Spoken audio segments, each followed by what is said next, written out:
Thursday, January 12th, 2023.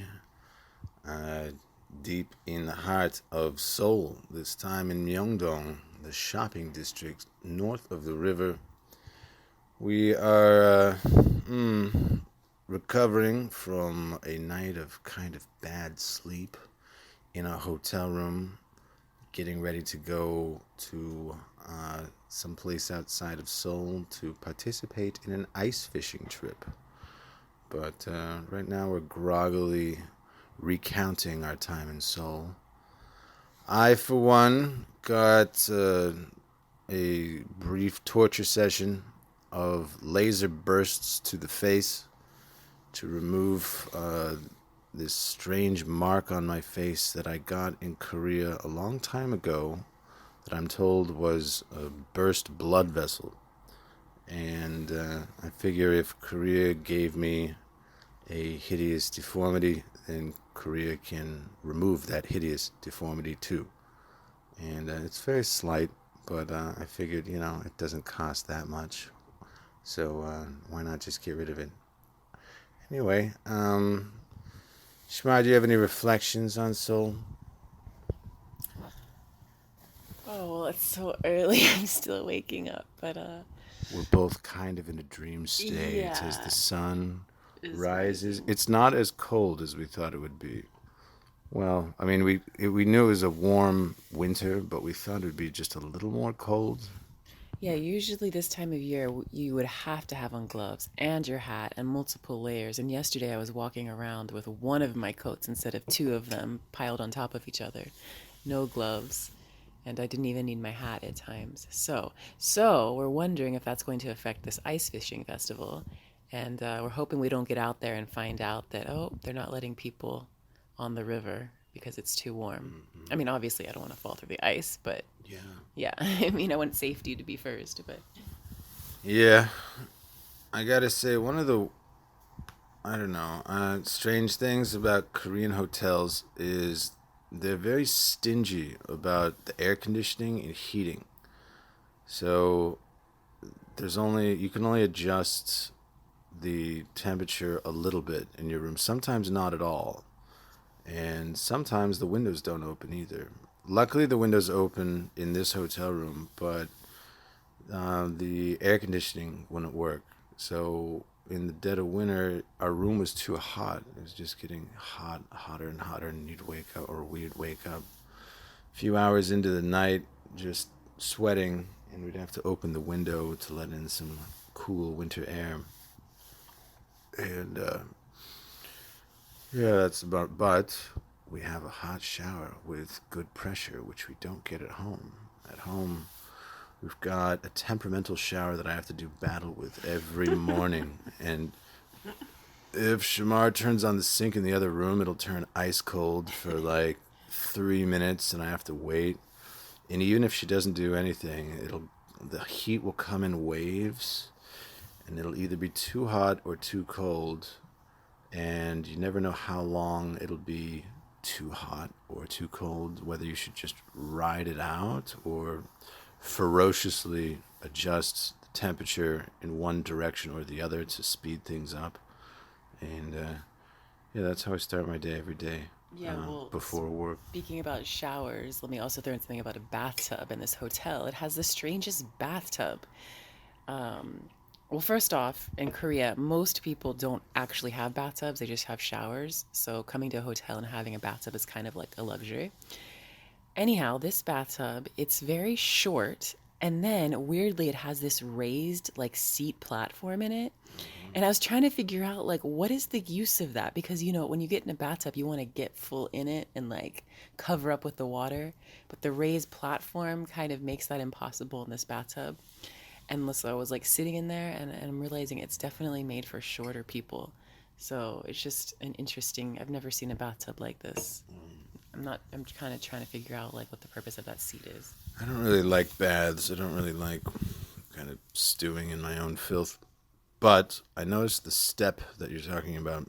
Mm-hmm. It made it so that I couldn't like step back away from the shower head. I had to stand like right under the shower head. It's kind of It's weird. weird.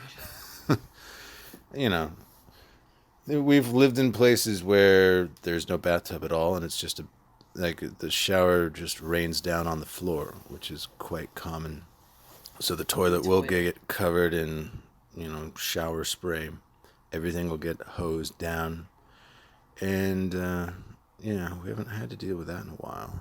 Yeah, But no. instead, I've got that weaselly temperamental shower at home that I have to fight with every day before work, Yeah.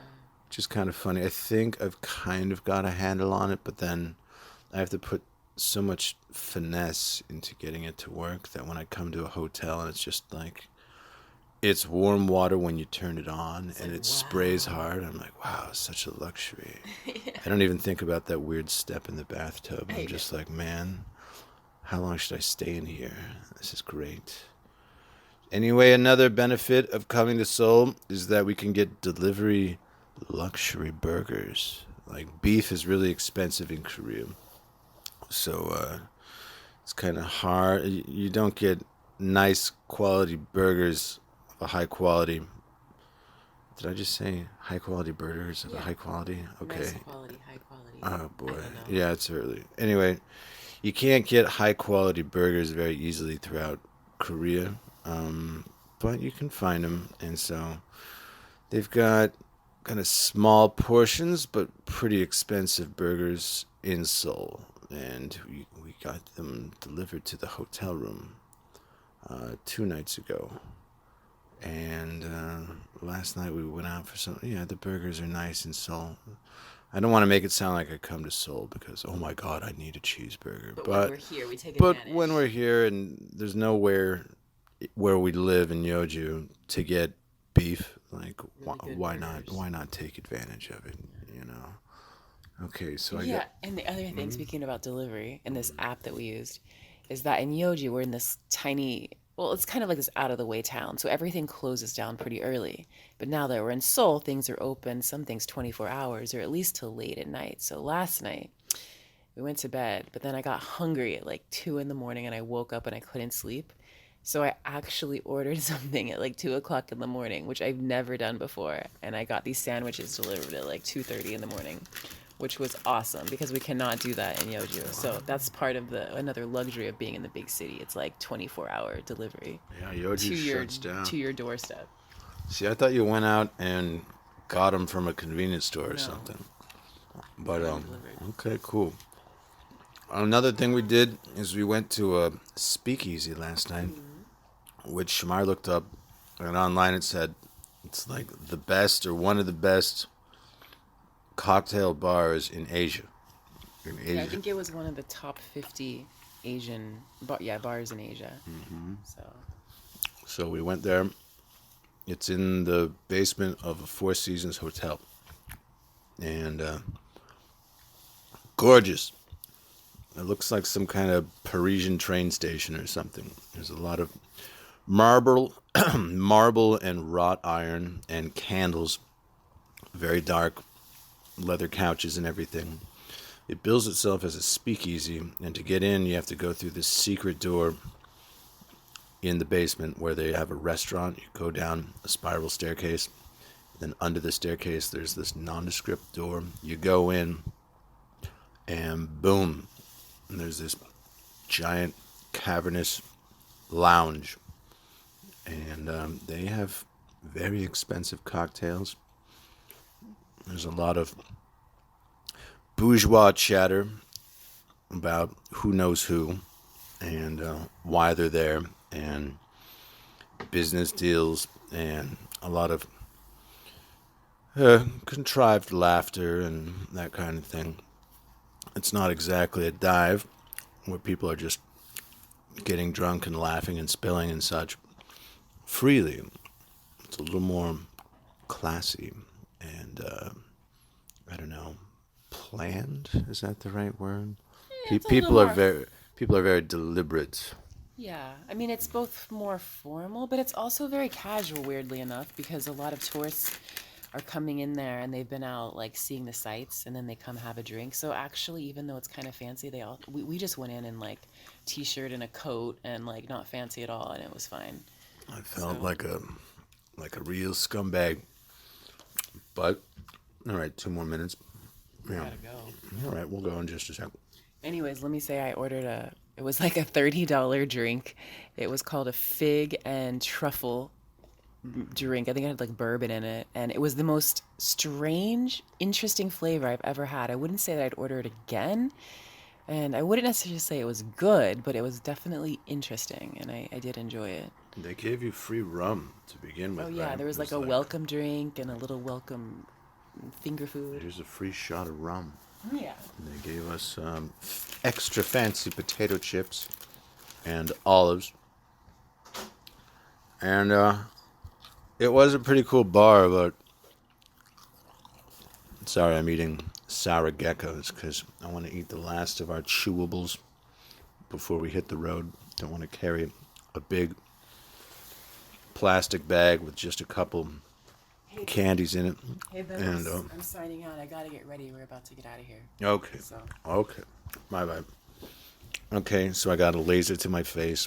We went to a overpriced speakeasy, which was beautiful. Burgers delivered to our room, which were good. And the room had a step in the bathtub and air conditioning that we couldn't adjust. But it was a wonderful time because it broke us out of our routine of our small town, Yeoju. Anyway, time to go hit the bus across the street.